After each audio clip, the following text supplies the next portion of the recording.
Say I'm the big lucky. I'm Big Lucky. Big lucky. Big Lucky. See you. 都在开场。All right, man. Take it easy. Yo, what's up， 朋友们？在这一次的 LA 之旅中，我再一次的上了 Hustle Casino Live。而在这一期节目中，我和我的 bro Jaxi Poker 像是误入了 Lucky 窝，被 Lucky 窝中的各路 Lucky 给活活的 Lucky 致死。而在这期节目中呢，我也给大 Lucky 介绍了他这个已经被中国的各路牌友所熟知的外号，以及他的表弟小 Lucky。I call him Big Lucky. So there's a small Lucky and there's a big Lucky. Who's a small lucky? Small Lucky is my friend. It's another Chinese YouTuber. And he play here several times. Who is it? Eric, you know Eric? Eric Poker, the guy. I think so, yeah. He's lucky when play with me. Oh, really? With you? Not as lucky as Not Big as Lucky. lucky. 他深深记住了这个名字，并表示非常喜欢。Big Luck. Big Luck. You like the name? Big Lucky. I do. I love it. 毕竟谁又不想当一个简单朴素的 Lucky 呢？那回到我自己，整场比赛来说呢，是打得毫无气质，丢了气质家族的脸，是长了 Lucky 家族的威风啊！但某种程度来说，也是巧气质难为无牌之炊。进入牌局之前呢，给大家微微介绍一下我参加这期节目的背景，也稍微讲讲 Hustle 的生态。这次上节目之前呢，没给大家预告，原因是这是临时决定的。这个节目呢，实际上是录播。我原先说的是刚好 Owen 姐来 LA， 我跟她一起打，但她那场由于 Peter 和 Senior Tilt 的加入，打得太大了，草根选手唱实在囊中羞涩，打不了。本来打算呢来 LA 就打打自己的私局，定点的吃我的 ATM 皮皮，详情可以参见我为大家制作的 LA 私局系列。结果 Owen 姐打的那期之后呢，刚好有个录播的 game 邀请我过来打。那我本着中国人来都来了的态度，就接受了这个邀请，也就是大家看到的这一期录播。来之前呢还不知道阵容，来之后看到阵容，直接是给我干内分泌紊乱了。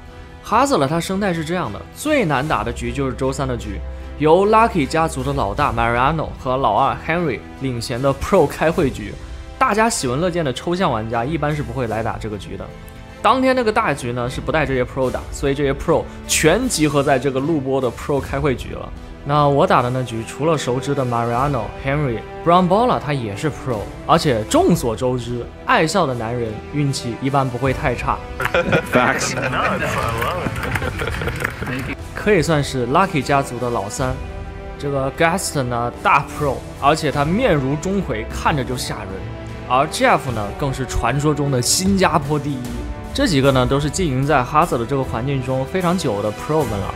那新来的呢，这个摩洛哥人是打传奇扑克的。那这个阵容谁会被干呢？那自然就是 Chang Boy、Jack Boy 这两条新来的小鱼和这个莱特币的创始人查理利了。所以呢，当天进入演播室看到这个阵容，我就已经毫无出息的未战先怯了，打算就老老实实买上短码当他一个墩子。他 Lucky 家族再 Lucky， 他能拿一个墩子怎么办呢？让我们看看我能不能蹲住进入首牌。整个直播呢，我们是在玩超级帮体游戏。如果你拿下3连胜，每个人要给你1000刀；如果你拿下4连胜，每个人给你4000刀。鼓励 action， 鼓励波动。整个游戏的第一手牌呢，面对这个摩洛哥扑克第一人的 Open， 我们在 Cut Off 拿到一手24 Suited， 趁 Lucky 们都还刚刚入场，立足未稳，我赶紧偷偷摸摸的趁乱展现一下气质，选择用24 Suited 3 bet 抢得先机。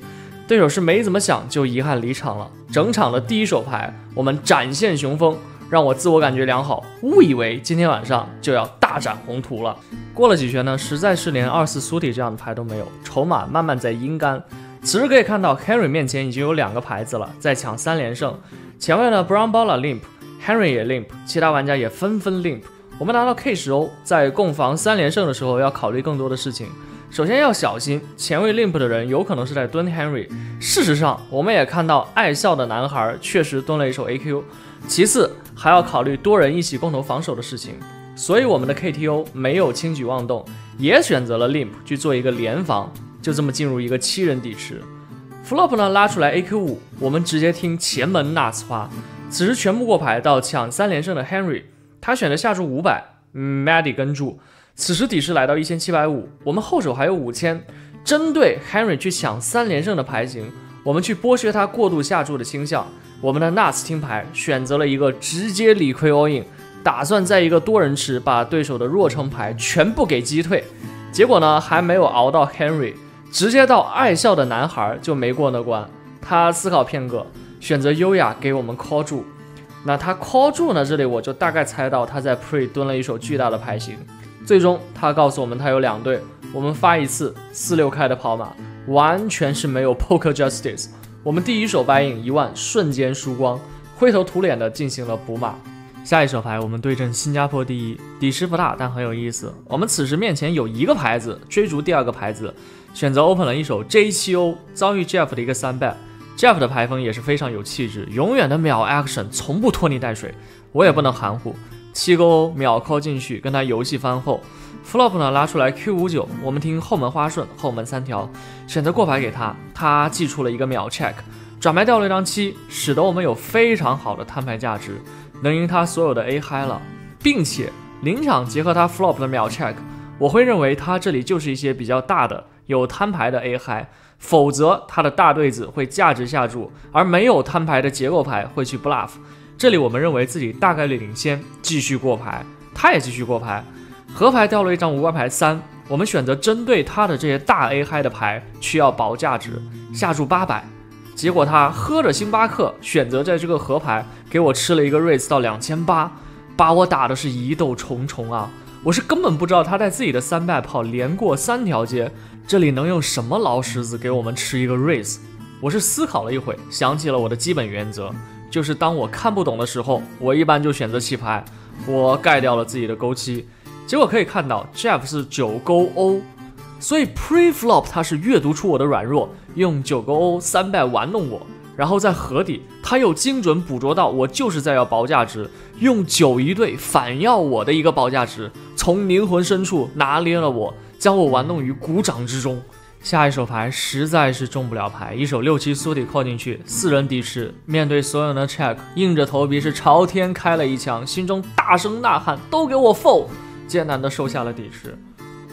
下一手牌我们在 under 杠被一手 A5O 狠狠拍醒，选择去 open 600，大 lucky 在 low jack 用一手68缩底给我黏住。Gaston 在 high jack 被一手58O 唤醒，觉得初来乍到的我们看着像是个软蛋，选择用这手58O 给我们吃了一个3bet。我觉得他应该是觉得我是个软蛋吧，所以我忍不了一点，手握人称小 AA 的 A5， 面对他的3bet是怒从心中起，恶向胆边生，憋了一口气，狠下心，选择用 A5O 推掉我后手的全部筹码。那他的58O 当然是只能遗憾离场。我们拿下这个底池，也是娇羞的给我的 Jack Boy 看了看自己的 A5， 试图证明自己多少还是有点气质的。下一手牌我们在 under 的杠+1被一手 A9O 唤醒，面对莱特币之父的 open， 我是微微一笑，在我这你哪怕是奥特曼之父也得吃3bet，随手就用我的 A9 给他吃了一个3bet。 A9 呢其实是一手非常不错的3bet牌型，因为你 block 了对手的 AA， 然后我们就看到 Henry 被一手 AA 唤醒。我们不知道的是 blocker 是永远 block 不住 lucky 的，那当然 Henry 4bet 了自己的 AA，和查理的 QQ 打光，自然没我们什么事儿了。可以看到我已经很努力了，奈何对手的牌真的太大了。下一手牌更是 Lucky 他妈给 Lucky 开门，是 Lucky 到家了。我们在 High Jack Open 了一手勾圈 O，Jeff 在 Button 用88跟住，大 Lucky 在小盲用勾6苏底扣住。Flop 呢拉出来还不错 Q54。整场比赛到现在为止，我们第一次获得了击中了一个顶对不错的踢脚，选择 C bet 了一箱600，Jeff 用88跟住，大 lucky 是手握勾6苏铁，心想反正我 lucky， 我管你那么多，给我们吃了一个 check raise 到2600，那我们的顶队这里就只有一个正确的选项，跟住，保留他所有荒唐的 bluff。转牌掉了一张 A， 这张 A 看似是一张灾难牌，给我们是掉了一张帽子，但事实上临场我认为这是一张相对无关的牌，因为它 flop check raise 的价值牌型基本上不会包含这张 A， 而它的炸胡牌型可能只有2-3 suited 这一手听顺到了，那它是下了一个非常小的注码，1/3底是2200。不得不说呢，大 lucky 的尺寸选择是非常考究的。他下2200的原因在于，此处我如果 all in， 他有足够的弃牌空间，而如果我跟住呢，到河底无论他是要 bluff 还是最终傻中来 all in 我，都会是一个比较合理的2/3底池的 all in。那到我们呢，当时就已经做好了决定，结合我的后手，我们的 Q 一对就是一个给他 call 到底的牌型。在他下注之后，我选择继续跟注，看看这 Lucky 的 Luck Box 里究竟卖的是什么药。合牌 bang， 全完了，天塌了，数学错了，扑克没意思了，宇宙要毁灭了，掉落一张草花 Q。你说你给他发后门花也就算了，还要给我发个3条，这大 Lucky 真的要活活把人 Lucky 吐了。那他选择 all in， 我们当然没法逃离，无奈选择跟注。当他说出他是 flush 的时候，大家可以观察一下我的微表情。So Mariano's going to stack Chang. Pretty ridiculous run out honestly. 短短几秒是非常有意思，基本上跟库伯勒罗斯所提出的人类面对绝症的5个阶段类似，从否认到愤怒到恳求到沮丧到接受，就连解说也看不下去了，表示这个 run out 非常离谱。我最终自己也忍不住了，表达了对他 luck box 的控诉。After Mariano raised the flop and bet the turn. What a luck box.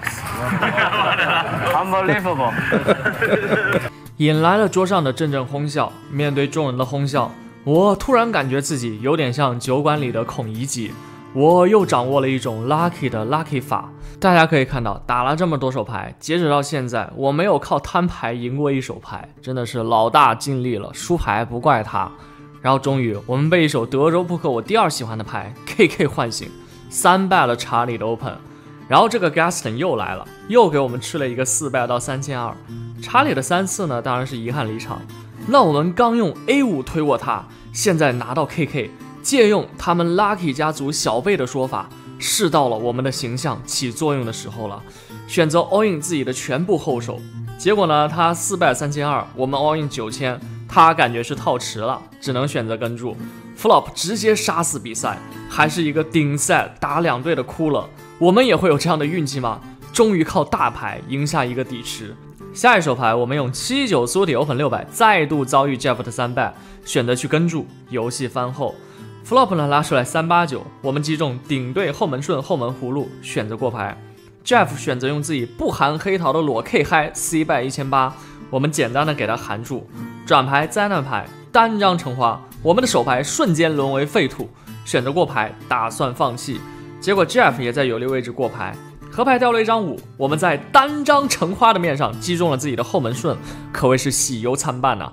选择过牌求摊牌， Jeff 接受了我们的请求，我们顺利的又赢下了这个底池。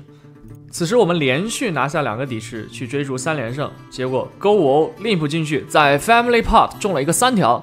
这里查理选择在这个多人池下注，由于我们是在追逐3连胜，所以这里肯定是一个100%的快打，选择直接 raise 到2000，找他一些可以去抵挡我们的牌型，类似 A 叉或者是天花牌。结果可以看到他是一个4-4啊，虽然他确实心生疑窦，但思忖片刻，也确实觉得自己的4-4难以抵挡，选择了弃牌。我们是靠傻中赢下了一个3连胜，获得了总计$8000的 bounty。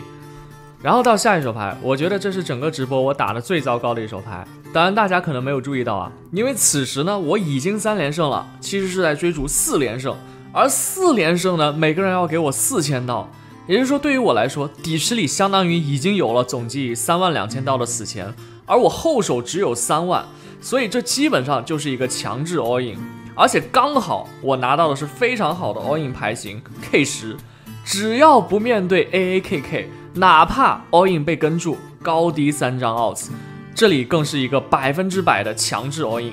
但我当时沉浸在3连胜的那种小市民的喜悦中，把这茬给抛之脑后了，竟然随手 limp 了。事后想想，想大耳光子抽自己。当然，在能看到底牌的情况下，查理这个位置，这个马量的 A high 应当是不会 fold 给我的 all in 的，所以呢推出去会输更多，但从过程上来说，确实失去了最好的展现气质的机会。赛程过半，我们还是硬着头皮努力了，入了47%的池。那下一手牌，我们面对 Henry 的 open， 查理的跟注，用 A 勾在 button 平 call， Jack 在小盲用66跟注。Flop 呢是拉出来 A68， 我们击中顶对大踢脚，面对 Henry 的下注，查理 fold 牌，我们稳稳的给他含住。Jack 66 set 选择了慢打，像个小墩子一样一声不吭的在不利位置蹲住，转牌掉了一张 Q，Henry 继续下注1700，我们的 A 勾基本上是顶端范围了，不可能去弃牌，选择继续跟注，结果到了 Jack， 他直接选择在前位 all in 了8600所有的后手，他 all 出的那一刹那我就知道全完了，他这里 flop 平 call， 转牌能顶着2个人 all in 出来的牌基本上是零 bluff， 那 Henry 想了很久选择了跟注，实际上呢他这手牌非常不适合跟注， A 方片 block 了 Jack A 小的听花牌，9 block 了对手2头顺的听牌，那 Henry 跟注我们当然是一个简单的逃离。下一手又忍不了了，用57 suited 恶狠狠的3逼了摩洛哥选手的 open 到1800，然后在 flop 借着自己的范围优势面把对手的22给他锤掉。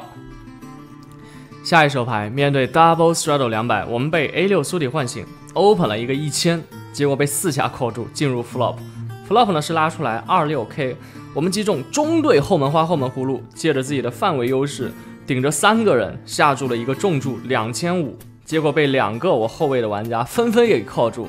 那我事后想想呢，这个下注这个尺寸愚蠢至极，起不到任何作用，既 bluff 不走比我大的牌，也要不到比我小的牌的价值。转牌掉落一张梅花5，我的心里又燃起了希望，后门的光能够照亮我的世界吗？我选择用自己的中队听花过牌， Jeff 的 KQ 过牌，那这个 Gaston 也是个 lucky， 他击中了 set， 当然不可能停枪，在有利位置下注，我们带队听花选择跟注来窥探河牌， Jeff 的顶队也选择跟注河牌。扑克之神为什么要这样来考验我呢？如果这是大 lucky， 这里必然是一张草花，把别人 set 给清掉，那如果是一般牌手，这里出张无关牌，那输是输了，也就 check fold 了。结果到我这河牌就是一个不偏不倚的2队，保证哭了到奶奶家。那我们继续过牌， Jeff 也过牌， Gaston 推出后手5万 all in， 我们只剩1万多，2队基本套吃。那万一大了呢？选择了跟注，迎来了坏消息，6的 block 又没 block 住 Lucky 家族的66。但仔细想想，这牌呢河牌其实是有弃牌空间的，因为虽然我们的后手只有1万多，但他推出来的5万对 Jeff 来说是有效筹码，他不大可能是 bluff 顶着我们这么一个短码去这么跟 Jeff all in。但无论如何，爱谁谁，我2队反正不 fold 给他。下一手牌 Gaston 抢连胜， Hustler 的规则是可以在任何位置 straddle 任意值，他直接 straddle 了一个800，整个村庄纷纷靠齐这800，共同蹲住。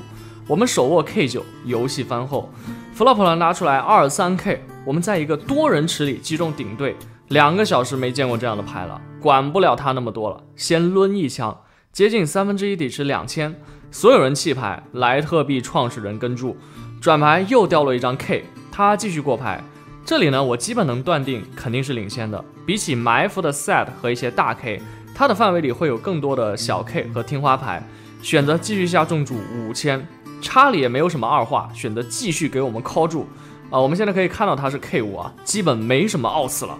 合牌，真的，你说这个查理事业人生已经这么 lucky 了，就别在牌桌 lucky 我了吧。最终还是发成了 chop， 我们 chop 了这个底池。看看这个表情就知道何人 lucky， 何人喝凉水也塞牙了。后来呢，跟查理聊了聊，查理呢也在3番，想邀请他来跟我们一起打。他给了我一张名片，上面附着一个链接，里面有价值1刀的莱特币，所以至少我获得了1块钱的反水。那如果我不停的易容，每次找他拿一张名片，那么我将很快就要发家致富了。最后时刻，我们又迎难而上 ，open 了一个1000，被 Lucky 3败，艰难弃牌。大 Lucky 也是很友善的，给我们看了他的 JJ， 再度表示了对自己混号的认同。Oh yeah. Big lucky pocket jacks. 为我们这次在 Lucky War 的大败画上了一个句号。